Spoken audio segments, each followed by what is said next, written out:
Here we have a Juiceberg in the audience saying, Jason acting like he doesn't invite non-white people. Non-white people can support white well-being. Yes. Are you able to see the difference? In one case, you have an equivalency of followership. They're all the same in opposition to Jews. And in another environment, this one, you have a group of people that are white positive, and they will allow other people, non-white people, to also be white positive. We are obviously 99.9% white as a consequence of that, and always will be as a consequence of that. Whereas over here, you are, what now, 60% non-white, 70% non-white, 75% non-white in the Juiceberging? You have a ton of Hispanics and Arabs, and the more everyone that shows up every day, as that movement grows, it grows in brown shades of brown, buddy. Not for the well-being of white people, but to complain about Jews. So can you see the difference now? Fucking tard. I got a Juiceberg in the chat, the live chat, saying nothing wrong with teaming up with the non-whites to hate Jews. Go ahead. I'm not going to stop you. We're serving white well-being. We are serving the well-being of white people, which benefits everyone in the long run, because all of our norms of justice and order and a peaceful society, civility, all of that will reign supreme again. But you can get together with all the non-whites you want, and you're not getting rid of millennia of a success strategy for people. Oh my God. I am part of the movement that's going to get rid of the Jews. Good fucking luck.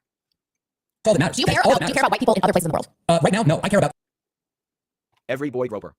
Wanderer, back in the day, the Jaceberg non-whites all followed Malcolm X, if I'm not mistaken. Clearly not white positive. Yeah, exactly. No, I got to tell you, there were these insane episodes of white people in the Juicebergery spheres, and they would come up with these ideas that, hey, you got these black nationalists, you got these Arab nationalists, you got and they're Juicebergs and these other nationalists, and we should work together.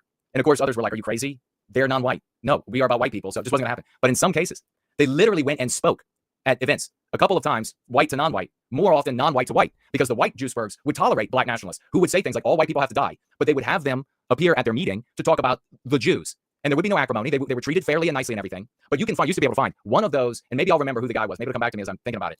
From one of these Juiceberging movements who went to a black nationalist movement meeting, and he almost didn't make it out of there alive. He went in there complaining about the Jews like the rest of those black nationalists were, but they hate white people. Yeah, it was you could see the fear coursing through his veins because the blacks were yelling in the audience. They weren't all like politely sitting there like the whites listening to the black nationalists. No, it wasn't like that at all. They were yelling. They were like, "Fuck you, whitey!" It was just coming out of the audience. And he's like, "Okay." And then the black guy that invited him from like the leadership of this black nationalist group, he's trying to like, that ain't gonna help. You might as well walk around the ghetto as a white guy.